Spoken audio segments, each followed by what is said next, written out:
मित्रांनो, तुमचं पुन्हा एकदा सुमिरित मराठी ह्या यूट्यूब चॅनेलवर स्वागत आहे. आजची कथा सुरू करण्यापूर्वी जर कोणी ह्या चॅनेलवर पहिल्यांदाच आले असाल आणि अजूनही सबस्क्राईब केले नसेल तर नक्की सबस्क्राईब करा. धन्यवाद. कांता आज आपल्या वर्षभरापूर्वीच बँकेत लागलेला तरुण असिस्टंट सुधीरसह परळच्या ब्रँचमध्ये एका महत्त्वाच्या कामासाठी आला होता. त्याच्या कामाचं स्वरूपच असं होतं की त्याला अधूनमधून इतर ब्रँचेसमध्ये जावं लागायचं. त्याच्या डिपार्टमेंटचं प्रमुख कार्यालय अंधेरीला होतं आणि तो राहायला बोरिवलीला होता. त्यामुळे तपासणीसाठी तो अंधेरी ते बोरिवली दरम्यानच्या शाखांना पसंती द्यायचा. मुंबईतल्या शाखांमध्ये बहुधा नेर्लेकर हा त्याचा सहकारी जायचा. परंतु तो महिनाभर रजेवर गेल्यामुळे आज या शाखेमध्ये कांताला यावं लागलं होतं. खरं तर आता तो कांता या एकेरी नावाने संबोधण्याच्या वयाचा राहिलेला नव्हता. तो 50च्या जवळ आला होता. ऑफिसर असल्यामुळे ऑफिसात त्याला सगळे सर म्हणत असले तरी त्याचे जुने सहकारी तसेच परिचित नात्यातली मुलं कांता काका, कांता मामा म्हणायचेत. एकूण काय तर त्याच्या नावातला कांता कायम होता. त्याचं नावच असं होतं की त्याला इतर नावांना जोडतो तसं राव जोडता येत नसे. जोडलं तर शोभत नसे. 5:30 वाजता काम आटोपल्यावरती कांता आणि सुधीर दोघेही घरी जाण्यासाठी निघाले. ऑफिस बाहेर आल्यावर सुधीरने त्याला विचारलं, सर, आता तुम्ही घरीच जाणार की आणखी कुठे जायचंय? नाही रे बाबा, कांता हसत म्हणाला. आता सरळ घरीच जाणार. खरं तर सबबमध्ये इतकी वर्ष काढल्यामुळे इतक्या लांब खुद्द मुंबईत यायचं म्हणजे जीवावरच येतं. कधी एकदा बाहेर पडतो आणि गर्दीच्या पूर्वी लोकल पकडून घरी जातो असं मला होत असतं. सर, हितपर्यंत आलाच आहात तर चला ना माझ्या घरी. इथून जवळच राहतो हो मी. नको नको सुधीर, नंतर येईन केव्हा तरी, घड्याळात पाहत कांताने सांगितलं. ज्यांना यायचं नसतं ना तेच नंतर केव्हा तरी येईन असं सांगून वेळ मारून नेतात सर. तसं नाही रे. सुधीरला नाराज झालेला पाहून तो सांगू लागला. पण मध्येच सुधीर म्हणाला, फार लांब नाहीये सर. ही पिरामिल चेंबर्सची बिल्डिंग ओलांडून गेलं की आमचीच कॉलनी आहे. पिरामल चेंबर्सच्या पलीकडे? हो सर. म्हणजे स्टील कॉलनीत राहतोस काय तू? आश्चर्य वाटून कांताने विचारलं. हो सर. कोण आहे रे तुझं स्टील कॉर्पोरेशनमध्ये? माझे वडील सर. त्यांनाच ही स्टाफ क्वार्टर्स मिळालेत. बरीच वर्षे राहतोय आम्ही इथं. कांता हसला, म्हणाला, अरे मी सुद्धा राहत होतो पूर्वी त्या कॉलनीत. 7 नंबरच्या बिल्डिंग मधली 3ऱ्या मजल्यावरची शेवटची रूम आमचीच होती. खरंच? हो. मग तर चलाच सर. आता मला नाही म्हणताच येणार नाही सुधीर. चल, कांता हसत हसत म्हणाला. दोघेही चालत निघाले. 1976 पर्यंत कांता या कॉलनीत राहत होता. त्यानंतर जवळजवळ 24-25 वर्षानंतर तो या कॉलनीत येत होता.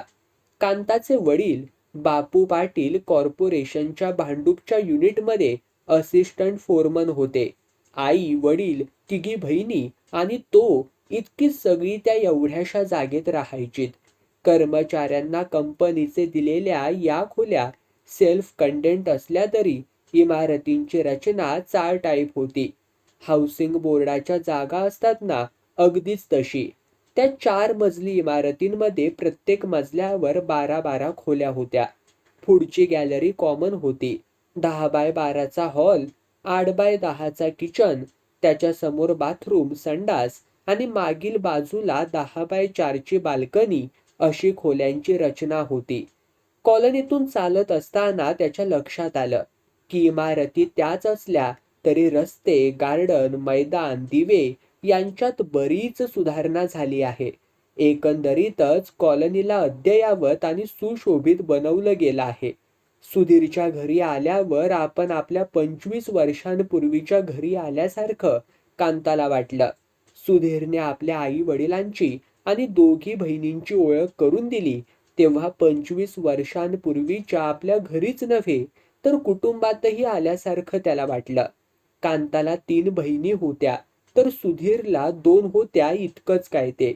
थोडा वेळ गप्पा आणि नंतर चहा फराळ झाल्यावर निघण्यापूर्वी कांता सुधीरला म्हणाला, मागच्या बाजूला बाल्कनी आहे ना रे सुधीर?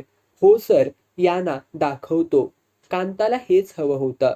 आपल्या जुन्या घरासारखं असलेलं हे घर एकदा फिरून पाहावं असं त्याला इथे आल्यापासून वाटत होतं. दोघेही किचन आणि बाथरूमच्या पॅसेजमधून बाल्कनीत आले. तिथून दिसणाऱ्या इमारती, मैदान, बाग हे पाहत थोडा वेळ उभे राहिले. अंधार पडू लागला होता. घराघरातील दिवे लागले होते. 25 वर्षांपूर्वी सुद्धा इथून सगळं दृश्य अगदी असंच दिसायचं. आता बहुतेक सगळ्याच घरांमध्ये रंगीत टीव्हीवर चित्र हलताना दिसत होती. एवढाच काय तो फरक होता. सुधीर या मैदानात पूर्वी दर महिन्याला एक सिनेमा दाखवायचे. असं रात्री 8-8:30 वाजता सिनेमाची गाडी यायची. गाडी पाहिली की कॉलनीतली सगळी पोरं एकच गलका करीत धडाधड खाली उतरायची. सिनेमा सुरू व्हायच्या अगोदर त्यांना पडदा कसा बांधतात, प्रोजेक्टर कसा जोडतात हे सगळं पाहायचं असायचं. असं नशीबवान होती ती मुलं, सुधीर म्हणाला. कशी बुवा? मी अजून प्रोजेक्टर कसा असतो तोही धड पाहिलेलं नाही. घरातल्या टीव्हीवर सरळ सिनेमाच दिसतो, तर थिएटरमध्ये सिनेमा कुठून दाखवतायत याचा शोध घ्यायचा मी प्रयत्न केला तर प्रोजेक्शन रूममधून छोट्या छोट्या चौकोनी भोकातून बाहेर पडणारे प्रकाश किरणच तेवढे दिसतात. कांता हसला, म्हणाला, त्या नशीबवान मुलांपैकी मी सुद्धा एक आहे हो. मी प्रोजेक्टर नुसता पाहिलेलाच नाही, तर त्याला हात देखील लावला आहे. दोघेही हसले. बरोबर 9 वाजता इंडियन न्यूज सुरू व्हायची आणि त्यानंतर सिनेमा. खूप गर्दी व्हायची. कॉलनी बाहेरचे लोक सुद्धा यायचे बघायला. कधी एखादी सिनेप्रेमी घुसबिळातून बाहेर यायची आणि गर्दीत शिरायची. एकच गोंधळ उडायचा. सुधीर हसला. अरे 7:30 वाजले सुधीर, मला निघायला हवं आता. घड्याळात पाहत कांता म्हणाला. सगळ्यांचा निरोप घेऊन कांता निघाला. खरं तर तो फक्त शरीरानेच तिथून निघाला होता. मनाने मात्र तो नुकताच या कॉलनीतल्या आपल्या पूर्वीच्या घरात शिरला होता. जुन्या आठवणींचे पदर उलगडता उलगडता लग्नानंतरच्या पहिल्या रात्रीपाशी तो थबकला. कांताच्या घरची परिस्थिती तशी गरिबीची होती. तो नोकरीला लागण्यापूर्वी तर ती हलाखीची होती म्हटलं तरी चालेल. वडील एकटेच कमावणारे आणि 6 माणसं खाणारी. त्यातच 4ही मुलांचं शिक्षण, त्यांचे कपडे लत्ते. वाढत्या महागाईमुळे दुसऱ्या पगाराचा दिवस उजाडेपर्यंत व्यवहाराच्या बाबतीत अगदी कसरत करावी लागायची. कांताची आई कमालीची काटकसरी होती. कोंड्याचा मांडा करून ती सगळं निभावून न्यायची. हातात पडतील तेवढ्या पैशात घर खर्च भागवायचा प्रयत्न करायची. एवढं करूनही कधी कधी त्यांना कर्ज काढावंच लागायचं. उसनवारी उधारी करावी लागायची. ग्रॅज्युएट झाल्यावर कांता एका खाजगी कंपनीत नोकरीला लागला. पहिली 1.5-2 वर्ष कर्ज फेडण्यातच गेली. तिथे 3-4 वर्षे नोकरी केल्यानंतर तो बँकेत नोकरीला लागला. तेव्हापासून त्यांची आर्थिक परिस्थिती थोडी सुधारली. त्यांच्या घरात पहिला रेडिओ, पंखा, कुकर आला. तो कांता बँकेत नोकरीला लागल्यावरच. एके दिवशी कांताच्या आईने त्याच्या लग्नाचा प्रस्ताव मांडला, परंतु कांताला एवढ्यात लग्न नको होतं. तो म्हणाला, आई, मला एवढ्यात लग्न करायचं नाहीये ग. का रे? का म्हणून काय विचारतेस आई? लग्न करून एवढ्याशा जागेत राहणार कुठे? आणखी 2 वर्षांनी माझी 5 वर्ष सर्व्हिस पूर्ण होईल. मला घरासाठी बँकेकडून कर्ज मिळू शकेल. जागा घेऊ आणि मगच लग्न करू. काही नको. अगं असं काय करतेस? त्या राजूने बँकेचं कर्ज काढून जागेसाठी पैसे भरलेत. 3 वर्षे झाली अजून जागा ताब्यात मिळत नाही. तुला 5 वर्षे पूर्ण होणार, मग तू कर्ज घेणार, जागा बघणार. नकोच ते, आई म्हणाली. अगं त्याची जागा रखडले म्हणून माझीही रखडेल होय? हे बघ कांता, मी रोज बिनतक्रार तुमच्या पुढ्यात ओनवते म्हणून तुम्हाला काही कळत नाही. पण मला हल्ली घरातलं काम झेपत नाही बघ. धुणी भांडी, केर कचरा, बाजार हाट सगळं माझ्या एकटीवर पडतं. त्या तिघींचीही शाळा कॉलेज आहेत, अभ्यास आहे. शिवाय त्यांची घरात असण्याची वेळ आणि नळाची वेळ जुळत नाही. मी सुद्धा काही घाई करत नाहीये. तू आत्ता 27व पार करशील. तुझ्या बरोबरच्यांची लग्न होत आहेत. तू लग्न एवढ्यात नको नको म्हणत असलास तरी कुणा मित्राच्या लग्नाला जाऊन आलास की तुझा चेहरा कसा असतो ते मी पाहिलंय रे. हे ऐकून कांताला मनातल्या मनात हसू आलं. त्याने आईच्या निरीक्षणाला सलाम ठोकला. रमेश आणि अवधूतची लग्न झाली तेव्हा आपल्यापेक्षा वयाने लहान असूनही त्यांची लग्न झाली आणि आपल्या लग्नाचं अजून कुणी काहीही बोलत नाही असं त्याला वाटून गेलं होतं खरं. याच विचाराने त्याला 2 दिवस झोप सुद्धा आली नव्हती. त्याच्या आईने त्याची मनस्थिती बरोबर ओळखली होती. पण आई, जागेचा प्रश्न सुटल्याशिवाय जागा जागा काय करतोयस रे? आमचा संसार 4-4 मुलं हितेच आलीत ना, हितेच झालीत ना. तशात तुझे आजोबा सुद्धा हितेच राहत होते. कांता, मघापासून आई मुलाचं बोलणं ऐकत बसलेले बापू सुपारी कातरणं थांबवून म्हणाले, तू लग्नाला उभा राहा. तुझ्या मागे तुझ्या तिघी बहिणी वाढतायत. तुझं लग्न थांबलं की त्यांची सुद्धा लांबणार. आम्हाला एकदा यातून मोकळं होऊ दे रे बाबा. तो थोडा वेळ गप्प राहिला. मग म्हणाला, आई, एक सुचवू का? काय ते? मग निदान किचनला किंवा हॉलला दरवाजा तरी बसवून घेऊया. काही नको. प्रस्ताव फेटाळीत आई म्हणाली, जागा कंपनीची आहे. उद्या नोकरी संपली की सोडावी लागणार. उगाच खर्च कशाला करायचा? आणि खरं सांगू का कांता, असले बदल करायला कंपनी परवानगी सुद्धा देत नाही. बापूंनी या प्रस्तावाचे दरवाजे पूर्णपणे बंद करून टाकले. अशा परिस्थितीत काय करावं ते कांताला कळत नव्हतं. लग्न करावं तरी पंचायत, न करावी तरी पंचायत. शेवटी तो लग्नाला तयार झाला. सुरुवातीपासूनच कांता सगळा पगार जसाच्या तसा आईच्या हातात आणून द्यायचा. ती देईल तेवढ्या पैशात आपला खर्च भागवायचा. त्यामुळे खाजगी कंपनीतली आणि बँकेतली मिळून 5-6 वर्षांची नोकरी होऊन सुद्धा त्याचं अद्याप बँकेत खातं नव्हतं. क्रेडिट सोसायटी, प्रॉव्हिडंट फंड असं कुठून कुठून कर्ज काढून बापूंनी त्याचं लग्न करायचं ठरवलं आणि मुलगी बघायला देखील सुरुवात केली. अक्षय तृतीयेच्या मुहूर्तावरती कांताचं लग्न पार पडलं. लग्नासाठी आदल्या दिवसापासून राहायला आलेली मावशी, आत्या अशी 7-8 माणसं तिसऱ्या दिवशी सकाळी आपापल्या घरी गेली. त्या 1.5 दिवसात कांताने आपल्या बायकोला, वसुधाला फक्त दुरूनच पाहिलं होतं. नाही म्हणायला लग्नाच्या दुसऱ्या दिवशी ती मुंबादेवीच्या दर्शनाला गेली तेव्हा टॅक्सीत तिच्या शेजारी बसायला मिळालं तेवढंच. पण बापू आणि बहीण उमा सोबत असल्यामुळे त्याला बोलायला सुद्धा मिळालं नव्हतं. साखरपुड्यानंतर त्याची गाठभेट लग्नातच पडलेली असल्यामुळे त्यांची नीट ओळख सुद्धा झाली नव्हती. त्यामुळे संधी मिळाली असती तरी काय बोलायचा हा सुद्धा मोठा प्रश्न होता. पाहुणे मंडळी गेल्यावर जरा मोकळं मोकळं वाटलं. एवढ्याशा जागेत 12-13 माणसं वावरताना एकमेकांना गडकायची. गडबड गोंधळ तर विचारायलाच नको. कोण कुणाशी आणि काय बोलतंय कळायचंच नाही. कांताची आई पाहुण्यांना बसस्टॉप पर्यंत सोडून आली. एवढ्यात बापूंनी आहेराची बॅग आणून कॉटवर ठेवली आणि म्हणाले, कांता, एक वही घे आणि कुणी कुणी किती किती आहेर केलाय ते नीट लिहून ठेव. उसनं वाण आहे ते त्याची परतफेड करायला हवी. उमा, रेणू आणि कांता आहेर मोजायला बसले. अर्धी अधिक पाकिटं फोडून झाली होती. बऱ्यापैकी आहेर जमतोय हे लक्षात येताच पाणी पिण्याच्या निमित्ताने कांता किचनमध्ये गेला. वसुधा आणि आई काम करीत होत्या. त्याने खुणेनेच आईला मागच्या बाल्कनीत बोलावलं आणि म्हणाला, आई, रजा आहे तोपर्यंत 2-3 दिवस कुठेतरी बाहेर जाऊन यायचं होतं. हल्ली लग्न झाल्यावर जातात ना ग. बाहेर म्हणजे कुठे? आईने विचारलं. फार लांब नाही, जवळच कुठेतरी. माथेरान, महाबळेश्वर. सांगते मी ह्यांना. तो बाहेर आला, कामाला लागला. पण कामात त्याचं लक्षच लागेना. खरंच आई बापूंना सांगेल का? बापू पैसे देतील का?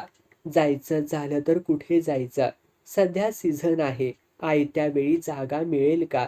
असे अनेक विचार त्याच्या मनामध्ये येत होते. पैसे मोजता मोजता या दोघी हिते नसत्या तर 400-500 रुपये गुपचूप बाजूला ठेवता आले असते, असा अप्रामाणिक विचारही त्याच्या मनात येऊन गेला. आहेर मोजण्याचं काम संपलं. 9 भेटवस्तू आणि 4,500 रुपये रोकड एवढा आहेर जमला होता. त्याने नोटा व्यवस्थित लावल्या. शेजारी बसलेल्या उमाच्या केसांना लावलेलं रबर बँड खसकन ओढलं. ते नोटांना लावलं. आहेर मोजण्याचं काम संपलंय हे लक्षात येताच त्याची आई बाहेर आली. त्याच वेळी कांताने नोटांचं पुडकं बापूंकडे दिलं. किती आहेत? पैसे घेत बापूंनी विचारलं. 4,500. हे घे. पैसे कांताच्या आईकडे देत बापू म्हणाले, व्यवस्थित ठेवून दे. मी काय म्हणत होते? आई बापूंना म्हणाली. काय? 2-3 दिवसांसाठी कुठेतरी जाऊन यायचं म्हणत होता कांता. बापूंनी एकदा कांताकडे पाहिलं आणि बायकोला म्हणाले, ह्यात आणखी 500 घालून सोनाराचा हिशेब भागवायला हवा. अंदाजापेक्षा खर्च जास्त झालाय. आता यात घालायचे आहेत ते 500 रुपये कुठून आणायचे याचा विचार पडलाय मला.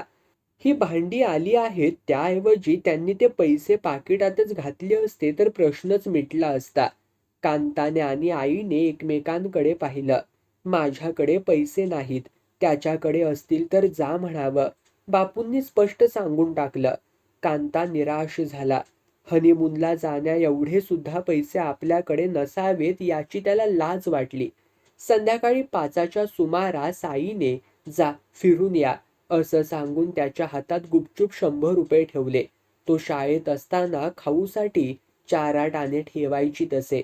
दोघही 5 गार्डनमध्ये आली. एका कठड्यावरती बसलीत. वसुधा, आमचं घर फारच लहान आहे ना ग? कांताने विचारलं. मला कल्पना होती. दादाने मला अगोदरच सांगितलं होतं. तुमच्या बँकेत जाऊन तुमच्या विषयीची माहिती काढून आला तेव्हा तर तो एवढा खुश होता की काही विचारू नका. एवढा का खुश होता तो? मुलगा निर्व्यसनी, गुणी, आज्ञाधारक आहे असं त्याच्या तुमच्या बँकेतल्या मित्राने गॅरंटी देऊन सांगितलं म्हणून. मला म्हणाला घर लहान आहे, कुटुंब मोठं आहे म्हणून नकार देऊ नकोस. मुलगा 1000त 1 आहे, शिवाय देखणा आहे. मी आणि देखणा? कांताने हसत विचारलं. होयच मुळी. त्याच्याकडे पुन्हा एकदा न्याहाळून पाहत ती म्हणाली. 15 दिवसांपूर्वी माझ्या एका मैत्रिणीचं लग्न झालं. तिचा नवरा तर इतका बावळट दिसतो म्हणून सांगू तुम्हाला. कुठली ती? लग्नात ओळख करून नाही दिलीस ती. अहो ती आहे कुठे मुंबईत. उटीला गेले हनीमूनला. आता ही आपल्यालाही हनीमून बद्दल विचारेल की काय असं त्याला वाटलं. तो उठत म्हणाला, चल आधी आपण हॉटेलमध्ये जाऊ, काहीतरी खाऊन घेऊ. अहो आत्ताच तर आलोय ना आपण. थांबा ना थोडा वेळ, मला भूक लागले. काहीतरी खाऊया चल. नाईलाजाने ती सुद्धा उठली. हॉटेलमध्ये आली. अर्ध्या पाऊण तासाने ती हॉटेलमधून बाहेर पडली. आपण गार्डनला एक फेरी मारूया आणि मग टॅक्सी करूया, वसुधा म्हणाली. ठीक आहे चल. काय हो, साखरपुडा झाल्यानंतर हल्ली लोक फिरायला जातात, तुम्ही का नाही आलात? वसुधाने विचारलं. मला वाटलं होतं फिरायला नाही तर निदान साड्या घेताना तरी याल. तरीही नाही. मी इतकी घाबरले होते. घाबरली होतीस? ते का म्हणून? मला वाटत होतं मी तुम्हाला पसंत नाही, तरीही घरातली माणसं जबरदस्तीने लग्न करतायत की काय. हे ऐकून कांता हसला. म्हणाला, बापूंना आवडलं नाही तर उगाच बडबडत राहतील म्हणून नाही आलो. आला असता तर मी तुम्हाला सांगणार होते की माझं नाव बदलू नका. का ग? इतकं आवडतं तुझं नाव तुला? हो. का? माझ्या मैत्रिणी मला नेहमी म्हणायच्या, तुझं नावही नूतन आणि दिसते सुद्धा तू नूतन सारखेच. ही नूतन कोण आणखी? त्याने मुद्दामच विचारलं. अहो नूतन तुम्हाला माहीत नाही? हिरोईन. असं होय. शहाणे आहात तुम्ही. वेड पांघरून पेडगावला जाताय. चला आता, ती बघा टॅक्सी उभी आहे. ती घरी परतलीत. रात्रीची जेवणं झाल्यावर रेडिओ ऐकत कांता खाटेवर आडवा झाला होता. अलीकडेच लागलेल्या कभी कभी सिनेमातलं कभी कभी मेरे दिल में हे गाणं लागलं होतं. कालपर्यंत तो हे गाणं लागलं की त्यात रंगून जायचा, पण आज त्याचं त्या गाण्याकडे मुळी लक्षच नव्हतं. त्याच्या मनात अनेक प्रश्न तरंगत होते. आज आपल्याला एकत्र झोपायला मिळेल का? मिळालं तर कुठल्या खोलीत? आत किचनमध्ये की बाहेर हॉलमध्ये? सध्या उन्हाळ्याचे दिवस आहेत. बापूंना बाहेर कॉमन गॅलरीत झोपायला हरकत नाही. बरेच जण झोपतात आणि दोघं हॉलमध्ये आणि बाकीची किचनमध्ये झोपतील. छे, किचनमध्ये त्या चौघींना जागा कशी पुरेल? म्हणजे किचनमध्ये आम्हालाच झोपावं लागणार. पण किचनला दरवाजा नाही. तशात बापूंना रात्री एक दोनदा लघवीला जावं लागतं. हॉलमधून संडास बाथरूमकडे जाताना किचनमधलं सगळं दिसतं. कांता वैतागला होता. कंपनीने जागा देऊन देऊन दिली ती अशी अपुरी. सरकारी कर्मचाऱ्यांना देतात तशी 3-4 खोल्यांची तरी द्यायची होती. विचार करता करता तो अस्वस्थ झाला. बाहेर येऊन कॉमन गॅलरीत त्या टोकाला असलेल्या दळवींच्या खोलीपासून या टोकाला असलेल्या आपल्या खोलीपर्यंत फेऱ्या मारू लागला. दळवी मामा पेपर वाचत बसले होते. दळवीन मामी नेहमीप्रमाणे धाड धाड शिवण मशीन चालवीत होत्या. कांताला पाहून त्या हसल्या. विचारलं, काय रे कांता, वेळ आहे ना अजून झोपायला? हो, म्हणून तो मागे वळला. त्यांनी असं का विचारलं त्याला कळेच ना. खेपा घालतोयस मघापासून, मामी दळवी मामांना म्हणाल्या. त्याने ते ऐकलं पण फेऱ्या थांबवल्या नाहीत. फक्त पुढे दळवींच्या खोलीपर्यंत न जाता तिवारींच्या खोलीपर्यंत चालू ठेवल्या. फेऱ्या मारून मारून कंटाळा आल्यावर तो आत आला. उमा आणि वसुधा बाथरूममध्ये भांडी घासत होत्या. आई गवार मोडीत बसली होती. वेणू रेणू कॅरम खेळत होत्या. आराम खुर्चीत बसून बापू कुठलं तरी धार्मिक पुस्तक वाचत होते.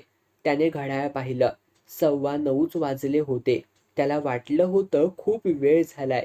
10 वाजून गेले असतील. इतक्यात दळवींचा मुलगा आला. कसली तरी कपड्याची घडी कांताच्या आईजवळ देऊन निघून गेला. अहो, ते पुस्तक बाजूला ठेवा, आई बापूंना म्हणाली. कशाला? हा पडदा लावून टाका आतल्या खोलीला. मघापासून नाही सांगायचंस, बापू थोड्या नाराजीनेच उठत म्हणाले. अहो, आत्ता दिला दळविनीने शिवून. सकाळी कापड आणून दिलं होतं, म्हटलं रात्रीपर्यंत दे. बिचारीने आपलं काम बाजूला ठेवून शिवून दिलाय हो. दळवी मामींच्या हसण्याचा आणि बोलण्याचा अर्थ आत्ता कुठे कांताच्या लक्षात आला. बापू पडदा घेऊन आत गेले. आपल्या झोपण्याची व्यवस्था होते याची कल्पना येताच त्याच्या काळजात हलकीशी धडधड सुरू झाली. पुन्हा बाहेर येऊन तो गॅलरीत उभा राहिला. समोर पसरलेली लखलखती मुंबई पाहू लागला. समोर पारसी कॉलनीतील मोठमोठी घरं पाहून त्याला त्यांचा हेवा वाटला. त्यांची घरं होती 3-4 खोल्यांची. त्यात माणसं वावरताना दिसायची तीही 3 किंवा 4च. इकडे 1.5 खोलीत 7 माणसं कोंडलेली असताना त्यांच्या 1-2 खोल्या रिकाम्याच असतील असंही मनात आलं. त्याने आत वळून पाहिलं. हॉलमध्ये अंथरुणं पडली होती. तो आत आला. तुझं अंथरूण आत दिलंय रे.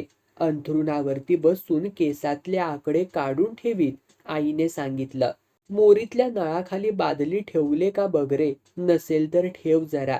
किचनच्या दरवाजाला पडदा लोंबत होता. चांगला लांबरुंद होता.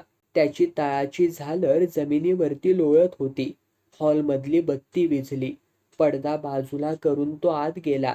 गादीच्या वळकटीवरती वसुधा बसली होती. त्याला पाहताच तिने मान खाली घातली. काय करावं त्याला सुचेना. त्याने उभ्या उभ्याच किचनवरून नजर फिरवली. ओटा, त्यावरची भांडी व्यवस्थित लावलेली होती. नेहमी खाली असणारा पसारा कुठे हलवला होता कुणास ठाऊक. नेहमीपेक्षा आज किचन अधिक नीटनेटकानी स्वच्छ वाटला. यापुढे तो किचन कम बेडरूम म्हणून वापरला जाणार असल्यामुळे त्याचं स्वरूप असं नीटनेटकाने आटोपशीर झालं असावं. वसुधा अजूनही मान खाली घालूनच बसली होती. उजव्या हाताच्या अंगठ्याच्या नखाने त्याच हाताच्या करंगळी जवळच्या बोटाच्या नखानं नेलपेंट खरवडण्याचा चाळा करीत होती. तो तिच्या अगदी जवळ जाऊन उभा राहिला. तिचं डोकं हलवलं. तिने वर पाहिलं. तो हसला. त्याने नजरेनेच तिला अंथरूण घालण्याचा इशारा केला. तिने नकारार्थी मान हलवली. मध्ये पडद्याचा आडोसा असला तरी 4-5 फुटांच्या अंतरावरती 5 जण झोपली होती. या प्रकारामुळे ती घाबरली होती, लाजली होती. तिने पुन्हा मान खाली घातली. मघाचा चाळा पुन्हा सुरू केला. त्याने पुन्हा पुन्हा तिला हलवलं. पण ती उठायला तयारच नव्हती. तिला शब्दांनी सांगायचीही सोय नव्हती. घरात शांतता तर इतकी होती की सुई पडली असती तरी तिचा आवाज ऐकू आला असता. पुन्हा एकदा त्याने तिला अंथरूण घालण्यासाठी खुणावलं आणि तो मागच्या बाल्कनीत जाऊन उभा राहिला.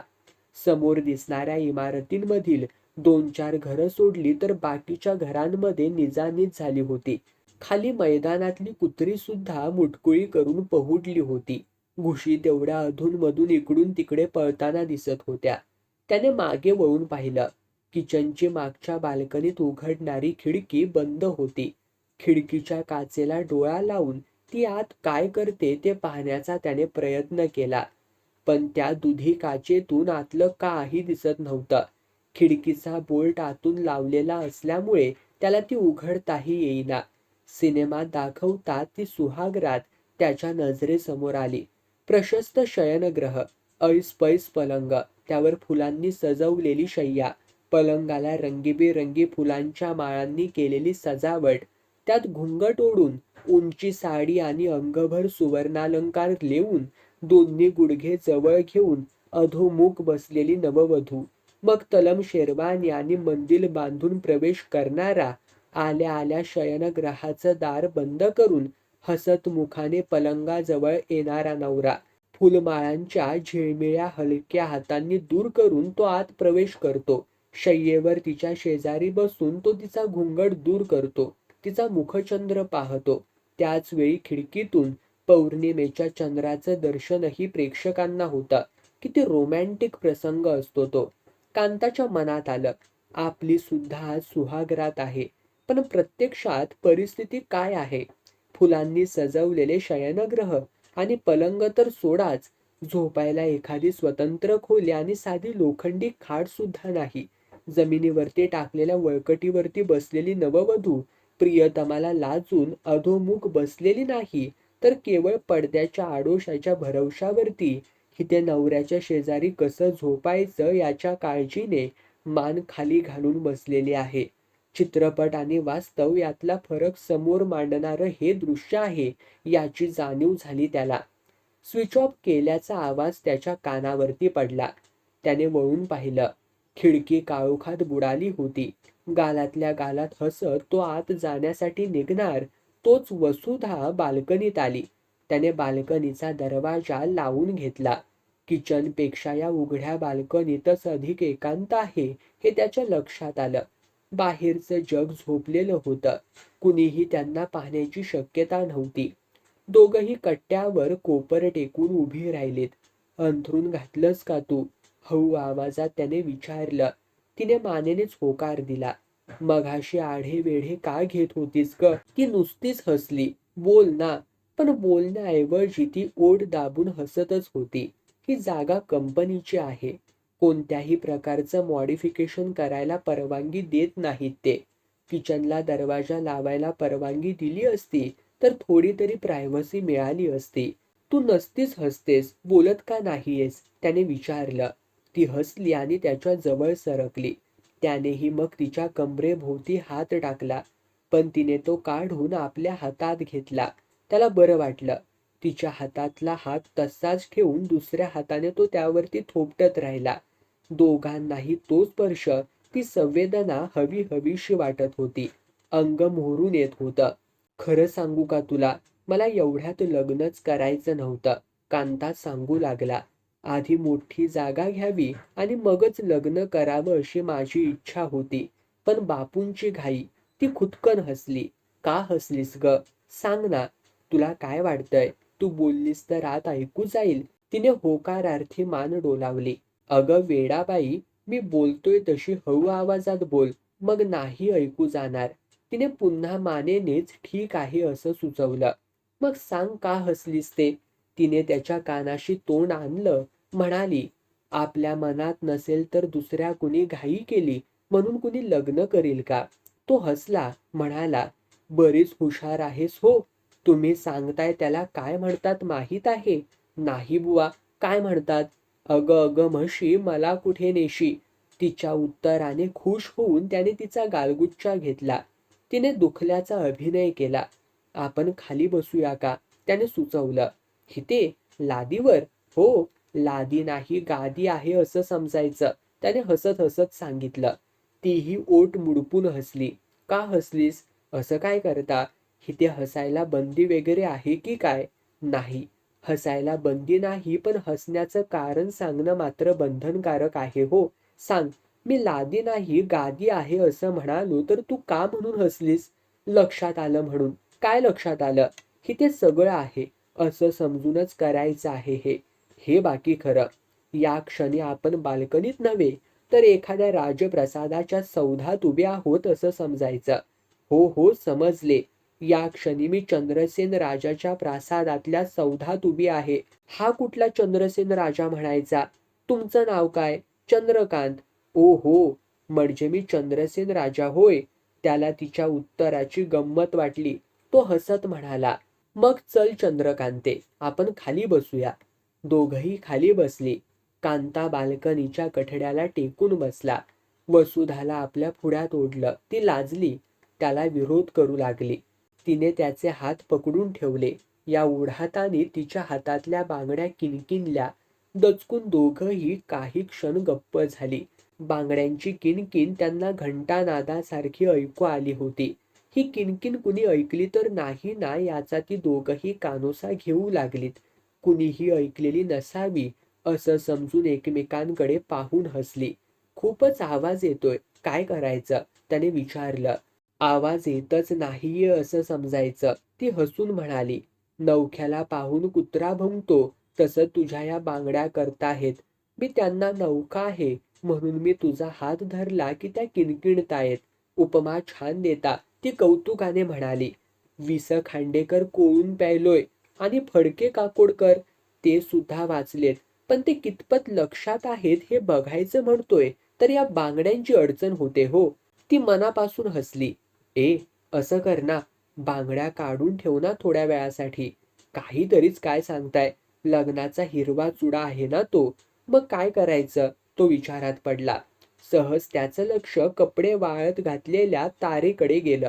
तिथे उमाचे रुमाल वाळत होते. तो उठला आणि त्यातले 2 रुमाल घेऊन खाली बसला. रुमाल कशाला घेतलेत? तिने विचारलं. तुला बेड्या घालतो आता, असं म्हणून त्याने रुमाल दोन्ही हातातल्या बांगड्यांमध्ये ओवून बांधले. विचारलं, आता नाही ना यायचा ना आवाज? तिने हातावरती हात आपटून पाहिलं. बांगड्या खरंच मुक्या झाल्या होत्या. कांताच्या या युक्तीवर ती खुश झाली. विचारलं, तुमचा गुरु कोण हो एकलव्य? एकलव्य आणि मी? न कळून त्याने विचारलं. ही एकदम महाभारतात कशी शिरली तेच त्याला कळेना. हो, एकलव्याने भुंकणाऱ्या कुत्र्याचा आवाज बाणांनी असाच बंद केला होता, त्याला इजा न पोचवता. असं होय, म्हणून तू मला माझा गुरु विचारतेस? अर्थातच, ही आत्ताची परिस्थिती हाच माझा गुरु म्हण. परिस्थिती ओढवली की असे नवे नवे शोध लागतात. तो म्हणाला. हा शोध कितपत यशस्वी ठरतोय ते बघूया. ये. ती स्वतः होऊन त्याच्या मांडीवर पहुडली. खाली झुकून त्याने तिचे चुंबन घेतलं. पहिलं चुंबन. दोघांच्याही अंगातून झिणझिण्या उठल्या. वीज लहरत गेली. तीही समरसून प्रतिसाद देत होती. ओठ, गाल, कपाळ, नाक, जिथे तो आपले ओठ टेकवत होता तिथे तिथे त्यांचा ओलावा तिला जाणवत होता. केसांवरून गालांवरून फिरल्यावर त्याचा हात आपल्या छातीच्या दिशेने सरकतो आहे हे लक्षात येताच तिने त्याला अडवलं. त्याचा हात धरून ठेवला. अगदी मनात नसताना, लाजेने, भीतीने. पहिल्या दिवशी इतकंही खूप झालं असा विचार करून त्याने आपलं कार्य चुंबनापर्यंतच मर्यादित ठेवलं. वाकून वाकून चुंबन घेतल्यामुळे त्याची मान अवघडल्यासारखी झाली. हितेच आडवं होता येईल का याचा तो अंदाज घेऊ लागला, पण तिथे ठेवलेल्या पाण्याच्या मोठ्या पिंपामुळे ते शक्य नव्हतं. त्यांनी स्थिती बदलली. आता ती बसली आणि तो तिच्या मांडीवरती आडवा झाला. पण आडवा होतो न होतो तोच तो ताडकन उठला. झटकन त्याने तिलाही बाजूला ओढलं.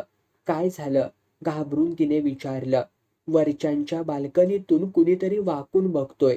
ऐकून तिला एकदम कससच झालं. मनात उचंबळून आलेल्या शृंगार भावना गार पाण्यात थर्मामीटर ठेवताच पारा उतरावा तसा झरझर ओसरल्या. शरमेने ती मेल्याहून मेल्यासारखी झाली. त्याचीही स्थिती काही वेगळी नव्हती. एकमेकांकडे पाहण्याचं धाडस त्यांना झालं नाही. दोघंही उठून आत गेली. अंथरुणावरती आडवी झाली. तिने आपलं तोंड भिंतीकडे वळवलं. काही क्षण असेच गेले. मग तो तिच्या जवळ सरकला. तिला जवळ घेऊ लागला, पण तिने प्रतिसादच दिला नाही. अंग ताठ करून राहिली. 2-3दा त्याने तिला सन्मुख करण्याचा प्रयत्न केला, पण काही उपयोग झाला नाही. ती अस्वस्थ झाली होती, हिरमुसली होती, रागावलेलीही असावी. झाल्या प्रकाराच्या धक्क्यातून त्याला वसुधाला सावरायचं होतं. तिची समजूत काढायची होती, पण बोलता येत नव्हतं. हितली कुजबूजही बाहेर ऐकू गेली असती. शेवटचा प्रयत्न म्हणून त्याने तिचं तोंड आपल्याकडे वळवण्याचा प्रयत्न केला. तेव्हा त्याच्या लक्षात आलं की ती रडते. रडून रडून तिने उशी भिजवले. काय करावं त्याला कळेचना, सुचेना. त्याचा अगदी कोंडमारा झाला होता. तो परिस्थितीवर आणि अशा परिस्थितीत लग्नाला तयार झाला म्हणून स्वतःवरती चिडला होता. छातीवर हात गुंफून छताकडे पाहत तो विचार करू लागला. कितीतरी वेळ तो तळमळत होता. बऱ्याच वेळानंतर केव्हा तरी त्याला झोप लागली. पहाटे 5 वाजता पाणी आल्यावर मोरीतला बादली तडतडू लागली तशी कांताला जाग आली. त्याने वसुधाला उठवलं. तोच आईची हाक आली. कपडे नीट नेटके करून वसुधा उठली. दिवा लावला. बाहेर बापू आणि आई उठून बसली होती. गादी गुंडाळून घेऊन कांता बाहेर आला. कॉटवर झोपला. बापूंचा डबा करायचा होता. सासू सुना कामाला लागल्या. कांताला जाग आली तेव्हा 9:30 वाजले होते. इतक्या उशिरापर्यंत झोपून राहायची त्याची ही पहिलीच वेळ होती. 6च्या पुढे अंथरुणात राहणं त्याला आवडत नसे. तो उठला. बापू कामावर गेले होते. उमा आणि आई बाजारात गेल्या होत्या. रेणू क्लासला गेल्या होत्या. घरात ती दोघंच होती. टूथपेस्ट घेता घेता त्याने वसुधाला विचारलं, रात्री रडत कशाला होतीस ग तू? ती काही बोलली नाही. कपडे वाळत घालण्यासाठी मागच्या बाल्कनीत गेली. तो सुद्धा तिच्या मागे गेला. दात घाशीत उभा राहिला. वरच्या गॅलरीतून पाणी गळत होतं. त्याने वर पाहिलं. पाणी कुंडीतून पडत होतं. त्याच्या डोक्यात एकदम प्रकाश पडला. तो हसू लागला. काय झालं? वसुधाने विचारलं. आपण मूर्ख बनलो रात्री. ते कसं? कुणीतरी वरून बघतोय असं वाटलं ना रात्री आपल्याला. हो मग. अगं ती कुंडी आहे बाल्कनीला बाहेर टांगलेली. काय? असं म्हणून तिने सुद्धा ती कुंडी पाहिली आणि हसू लागली. रात्री अंधारात वाटलं कुणीतरी वाकून बघतोय. माणसाच्या डोक्यासारखीच दिसली बघ खालून. तो हसतच म्हणाला. आत्ता आपण हसतोय, पण रात्री काय वाटलं ते माझं मलाच ठाऊक, वसुधा म्हणाली. वसुधा संशय फिटला. काळजी मिटली. कालचा अपुरा राहिलेला खेळ आज बिनधास्त पुढे चालू ठेवता येईल. तिथेच बसून. मुळीच नाही हा, ती म्हणाली. बाल्कनीच्या कठड्याला टेकून मुळीच बसायचं नाही. मग? धास्तावून कांताने विचारलं. अलीकडे खिडकीच्या भिंतीला टेकून बसायचं. यावर दोघंही अगदी मनापासून हसली.